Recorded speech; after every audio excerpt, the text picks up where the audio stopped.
Deməli, xanım izləyicidən belə bir sual var.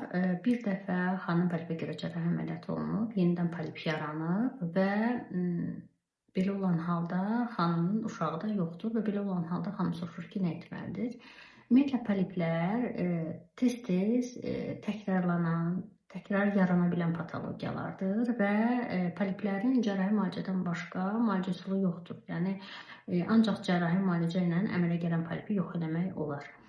Və əgər xanım hamiləlik də planlayırsa, mütləq şəkildə bu polip xaric edilməlidir. Histoskopiya üsulu ilə polip xaric olunur, təbii ki, tam müzərizə olunur, radikal götürülür və bundan sonra əgər xanım hamiləliyi bu yaxın ərəfələrdə planlayırsa, təbii ki, bu işlə məşğul olmalıdır.